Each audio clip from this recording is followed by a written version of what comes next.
Hi, Bob Moore from emailhomes.ca and Venture Property Investments. Exciting stuff today talking about Bill 108. If you've talked to me lately, you understand why I'm excited about this. Our good friend at Sweet Additions, Andy Tran, is right on top of it, and I've been talking to some of my clients about it.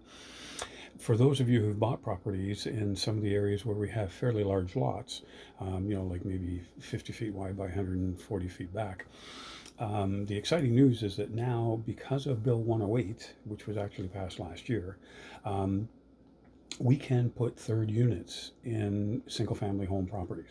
So, whereby we had bought a bungalow and turned it into a duplex, legal duplex, we can now add a third unit to that property. Now, what that means is we've got to put maybe a tiny house in the driveway or a prefab home in the backyard, or take a lot of times in Brantford we had carports that we can now finish off and turn into full units, separate units. Sometimes even garages can be done that way, retrofitted.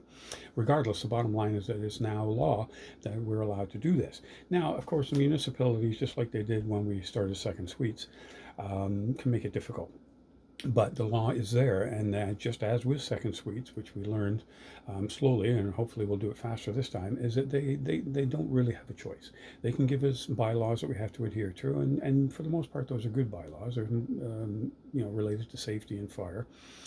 So they're things that we really do want to adhere to and conform to.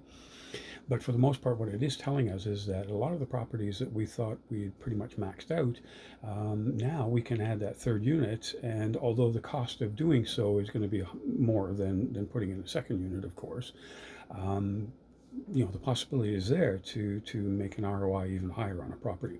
If you've owned a property for 5 years or so, you may be in a position now to, at a tiny home that might cost $60,000-$70,000, pull all your utilities from the house, which is what the law designates anyway, and turn that into a third unit and rent it out for even more money.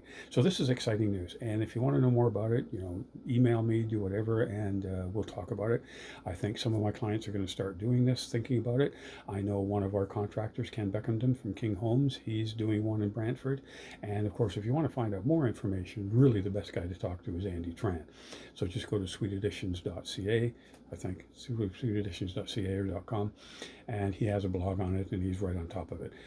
Ken and I are actually in the middle of writing a book, and if we get this thing out, we'll be discussing some of this, and I'm hoping that Andy will get involved as well. But anyway, that's the future. But for now, if you're interested, give me a contact me, and we'll talk about it.